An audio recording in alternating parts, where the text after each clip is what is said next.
Damai sejahtera, bapak-bapak, ibu-ibu, saudara-saudari, dan anak-anak semuanya. Pada saat ini saya akan menyampaikan firman Tuhan dengan judul Bangkit dari Keterpurukan. Saya berpikir bahwa judul ini relevan dengan perayaan kebangkitan Tuhan yang dirayakan oleh umat Kristen sebagai Hari Paskah. Dan juga kami memiliki suatu tujuan atau harapan supaya dengan mendengarkan firman Tuhan yang sebentar akan disampaikan, maka kita semuanya akan memiliki suatu harapan yang pasti bahwa kita terpuruk tidak untuk seterusnya, melainkan ada saatnya kita dibangkitkan oleh Tuhan.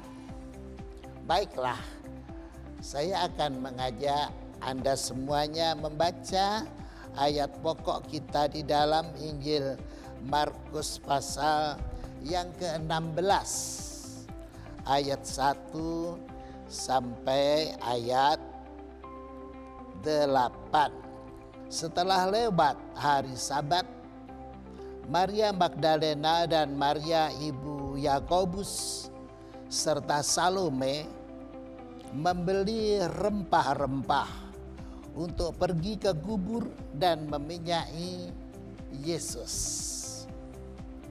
Dan pagi-pagi benar pada hari pertama minggu itu, setelah matahari terbit, pergilah mereka ke kubur.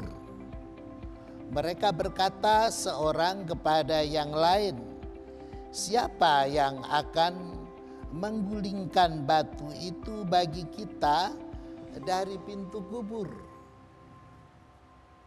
Tetapi ketika mereka melihat dari dekat, tampaklah batu yang memang sangat besar itu sudah terguling. Lalu mereka masuk ke dalam kubur dan mereka melihat seorang muda yang memakai jubah putih duduk di sebelah kanan. Mereka pun sangat terkejut. Tetapi orang muda itu berkata kepada mereka, "Jangan takut. Kamu mencari Yesus orang Nazaret yang disalibkan itu. Ia telah bangkit. Ia tidak ada di sini. Lihat, inilah tempat mereka membaringkan dia. Tetapi sekarang pergilah, katakanlah kepada murid-muridnya dan kepada Petrus, ia mendahului kamu ke Galilea. Di sana kamu akan melihat dia seperti yang sudah dikatakannya kepada kamu." Lalu mereka keluar dan lari meninggalkan kubur itu, sebab gentar dan dahsyat menimpa mereka. Mereka tidak mengatakan apa-apa kepada siapapun, juga karena takut. Saudara-saudara sekalian, Tuhan Yesus mati di atas kayu salib. Dia dibunuh dan kemudian mayatnya dikuburkan. Tetapi 3 hari kemudian dia bangkit hidup kembali dari antara orang mati. Kita semuanya tahu bahwa kematian itu adalah sesuatu yang seringkali menjadi momok. Musuh manusia ada banyak sekali. Ketakutan, kemiskinan, kesakitan, dan lain-lainnya. Tetapi musuh manusia yang terakhir adalah maut, yaitu kematian. Jadi kematian merupakan lawan dari manusia. Saat mana manusia benar-benar kalah, benar-benar terpuruk. Tetapi tidak ada seorang pun di dunia ini yang tidak mengalami kematian.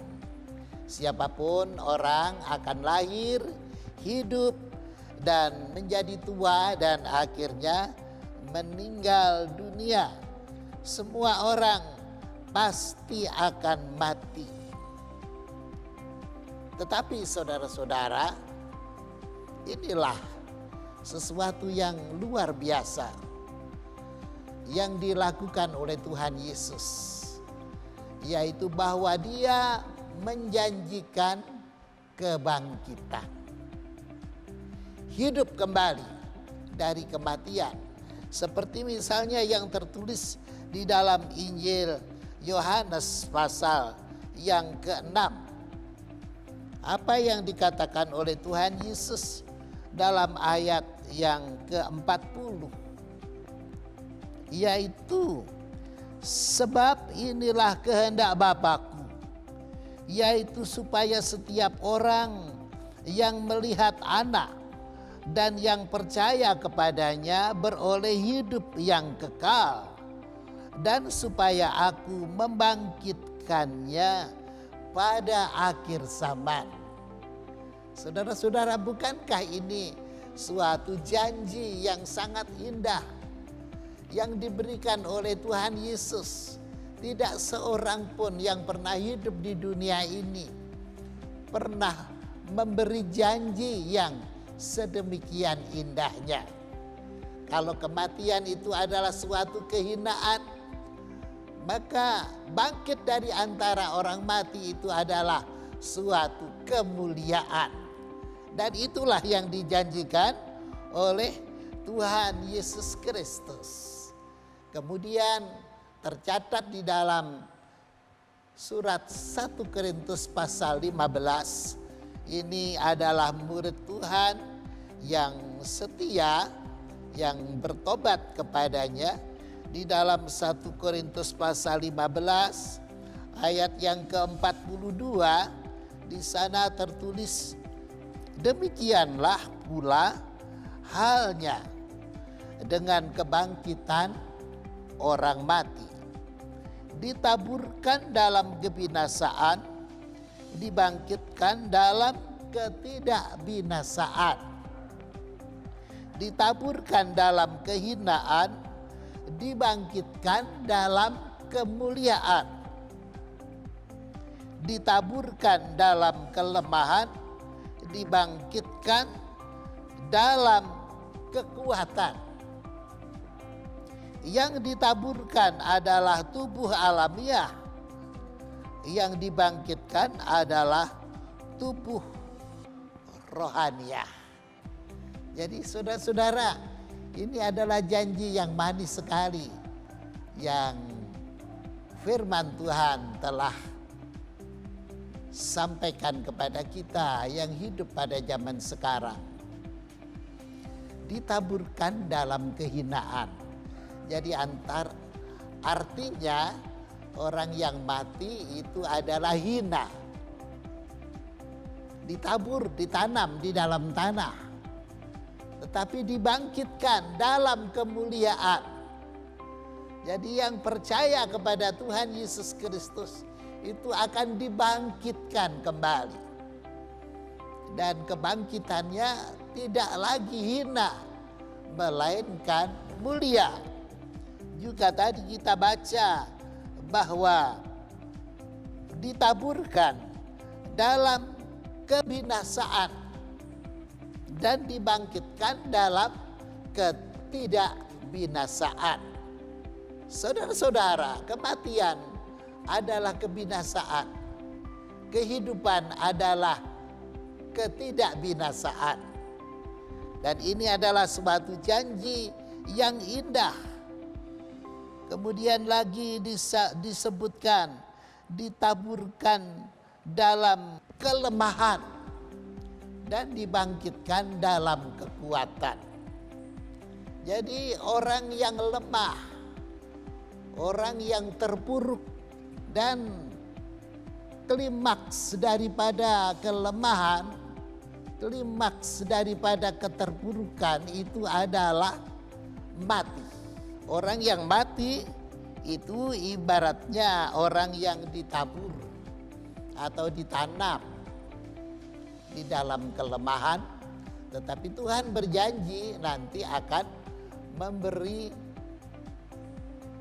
kebangkitan di dalam kekuatan.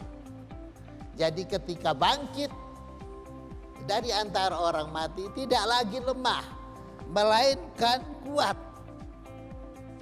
Nah, jadi itulah yang terjadi pada manusia, pasti akan mati pada waktunya. Saudara-saudara sekalian, di dalam surat yang lain di sana disebutkan tentang waktu saat kebangkitan, yaitu dalam kitab 1 Tesalonika pasal yang keempat. Selanjutnya kami tidak mau saudara-saudara bahwa kamu tidak mengetahui tentang mereka yang meninggal, supaya kamu jangan berduka cita seperti orang-orang lain yang tidak mempunyai pengharapan. Karena jikalau kita percaya bahwa Yesus telah mati dan telah bangkit, maka kita percaya juga bahwa mereka yang telah meninggal dalam Yesus akan dikumpulkan Allah bersama-sama dengan Dia. Ini kami katakan kepadamu dengan firman Tuhan. Kita yang hidup, yang masih tinggal sampai kedatangan Tuhan, sekali-kali tidak akan mendahului mereka yang telah meninggal. Sebab pada waktu tanda diberi, yaitu pada waktu penghulu malaikat berseru dan sangkakala Allah berbunyi, maka Tuhan sendiri akan turun dari sorga, dan mereka yang mati dalam Kristus akan lebih dahulu bangkit. Puji Tuhan.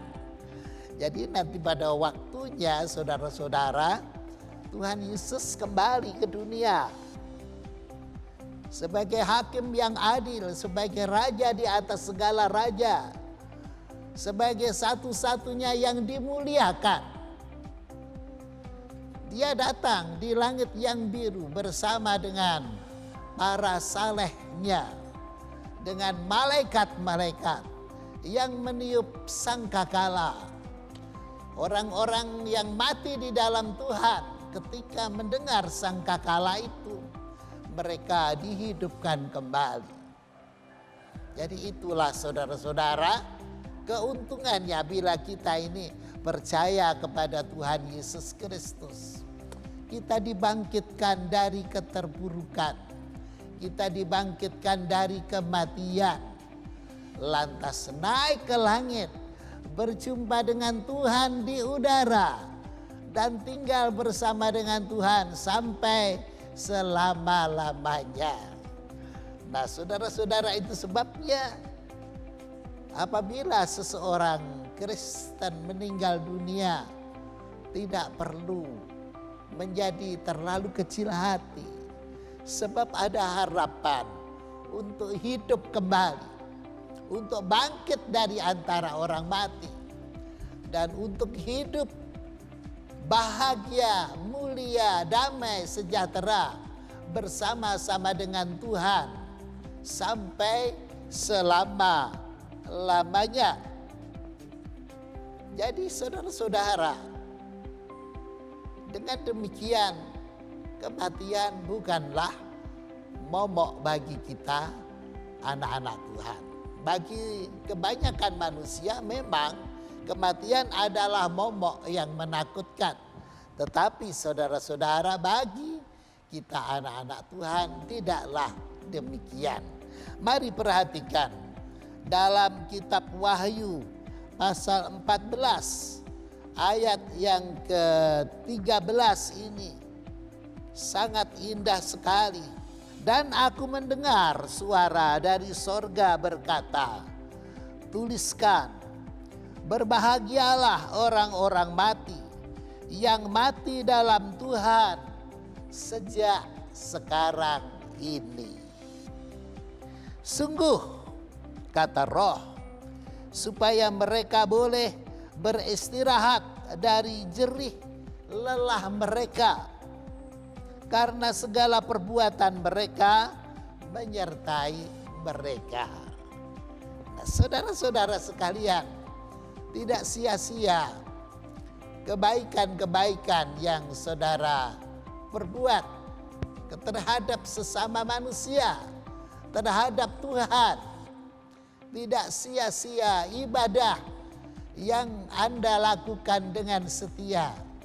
Sebab saudara-saudara dikatakan dalam ayat yang baru kita baca tadi, segala perbuatan mereka akan menyertai mereka. Jadi tidak hilang. Tidak hilang kalau saudara-saudara berbuat baik kepada gereja, berbuat baik kepada penginjilan, berbuat baik kepada hamba-hamba Tuhan, berbuat baik kepada sesama manusia, itu tidak dilupakan oleh Tuhan. Itu akan dibawa, akan kita bawa, akan Anda bawa bila Anda mati pada waktunya, yaitu mati di dalam Tuhan. Puji Tuhan, saudara-saudara. Jadi kematian itu bukanlah seterusnya. Bagi kita orang yang percaya kepada Tuhan Yesus Kristus, kematian adalah hanya sementara, hanya tidur saja. Tidur itu ada saatnya bangun, ada saatnya tidur, ada saatnya bangun.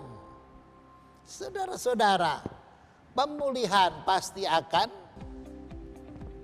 dianugerahkan oleh Allah bagi kita yang sedang mengalami keterpurukan, saudara-saudara. Dan itu tadi adalah keterpurukan yang terbesar. Kematian adalah keterpurukan yang terbesar. Tetapi ada juga keterpurukan yang tidak terlalu besar di dalam hidup ini. Misalnya dalam masalah-masalah sosial, masalah-masalah ekonomi, saudara-saudara, seperti yang sekarang ini kita sedang alami bersama, yaitu kita terpuruk oleh karena serangan wabah virus corona, saudara-saudara. Ini menderita sekali. Banyak orang menderita karenanya. Dan bahkan bukan hanya di Indonesia, tetapi di seluruh dunia orang menderita, orang terpuruk karena serangan wabah dari virus corona ini. Tetapi saudara-saudara, kita sekarang mengetahui dari firman Allah bahwa tidak selamanya keterpurukan di bidang sosial dan ekonomi tidaklah selamanya. Di dalam kitab Rut pasal yang pertama, saudara-saudara, ayatnya yang ke-6, demikian bunyinya.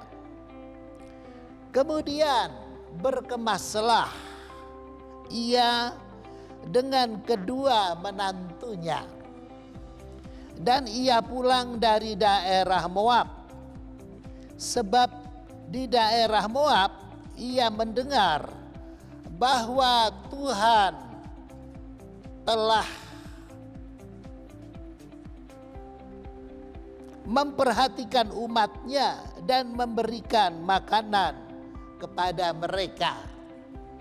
Saudara-saudara, konteks daripada ayat bacaan ini adalah kehidupan seorang keluarga, satu keluarga, suami bernama Elimelech dan istrinya bernama Naomi. Punya 2 orang putra, Makelon dan Kilion. Mereka tinggal di kota Bethlehem, yaitu kota Daud itu. Tetapi pada suatu ketika mengalami bela kelaparan yang sangat hebat. Dan rupanya mereka tidak tahan, saudara-saudara. Mereka tidak tahan, lantas mengambil keputusan, ayo hengkang dari Bethlehem. Padahal Bethlehem itu adalah rumah roti, saudara-saudara. Mereka ambil keputusan untuk pindah ke negeri Moab. Saudara-saudara, itu adalah negeri kafir, negeri yang tidak percaya kepada Yehova. Setelah tiba di sana, memang pada hari-hari pertama mereka mengalami kelimpahan, mengalami kemakmuran. Tetapi rupanya Tuhan tidak senang dengan sikap yang tidak tabah seperti itu. Suami meninggal, anak meninggal, dua-duanya. Ketika kedua anaknya sudah punya istri, maka tinggallah Naomi seorang janda dengan kedua menantunya juga adalah janda, saudara-saudara. Itu berlangsung hanya 10 tahun, saudara-saudara. Kejadian rentetan kejadian tersebut hanya sekitar 10 tahun saja. Jadi tergolong cepat. Nah, ketika mereka dalam keadaan sengsara, jadi Naomi seorang ibu dengan Orpa serta Rut kedua menantunya dalam satu rumah ditinggali oleh 3 orang janda. Mereka menderita, mereka terpuruk. Tapi apa yang terjadi? Dia mendengar berita bahwa Bethlehem telah dilawati oleh Allah. Haleluya. Dan Allah telah melawati umatnya, memberikan kepada mereka makanan dan minuman. Perhatikan saudara-saudara bahwa keterpurukan sosial ekonomi yang dialami oleh Bethlehem adalah tidak untuk seterusnya. Ada saatnya Allah melawati mereka. Maka apa yang terjadi, saudara-saudara? Rut dan kedua menantunya pulang kembali ke Bethlehem. Tetapi satu mantunya kembali ke orang tuanya, sehingga hanya tinggal Naomi dengan Rut saja yang kembali ke Bethlehem. Dan di sana mereka dipelihara oleh Allah. Bahkan Rut menjadi warga dari bangsa Israel dan menikah dengan keluarga dari Naomi, saudara-saudara, bernama Boas.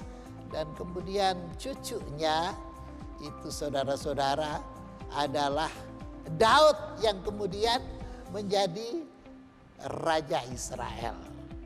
Jadi saudara-saudara, kisah singkat daripada Naomi dan Rut ini kiranya memberikan kepada kita suatu obsesi bahwa tidak selamanya keterpurukan itu melanda hidup kita, orang yang percaya. Mari kita mempertahankan kepercayaan kita. Jangan menjadi bimbang, saudara-saudara. Sebab kebimbangan itu Tuhan tidak senang. Contohnya Thomas, saudara-saudara. Thomas di dalam kitab Yohanes pasal 20 ayat 24 dan 25, di sana Thomas itu berkata, "Aku tidak percaya kalau Tuhan Yesus sudah bangkit." Walaupun teman-temannya berusaha meyakinkan dia tetap tidak percaya. Katanya, "Sebelum aku mencucukkan jariku ke ke lubang di tangannya dan menaruh tanganku di lambungnya yang tertikam itu, aku tidak percaya. Saudara-saudara, 8 hari kemudian Tuhan Yesus datang dan menyapa, "Hai Thomas, ayo masukkan jarimu ke lubang di tanganku dan janganlah engkau menjadi tidak percaya." Enggak sampai Thomas memasukkan jarinya ke lubang paku itu dan memasukkan tangannya di lambung yang robek itu, dia berkata, "Ya Allahku, ya Tuhanku." Tetapi walaupun dia percaya, dia dicela oleh Tuhan Yesus.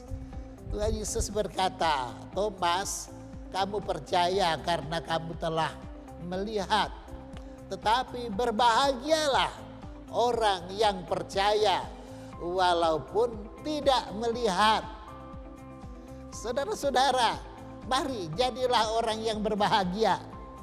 Walaupun Anda mungkin belum melihat pemulihan itu terjadi. Walaupun Anda belum mengalami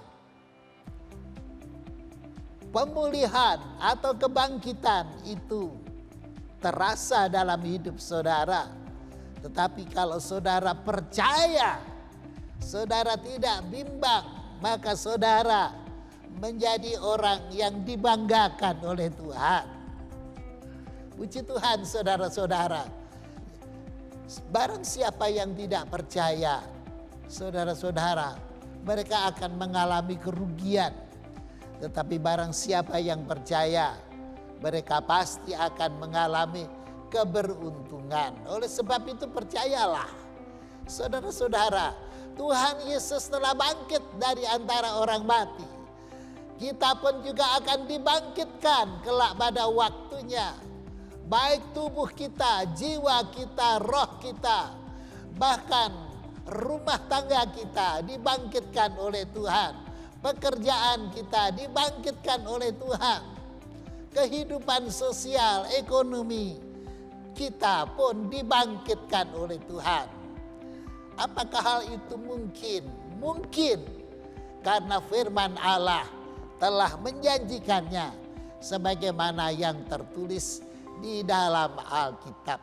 Puji Tuhan, saudara-saudara, bangkitlah dan menjadi anak-anak Tuhan yang terang dan mulia. Tuhan memberkati.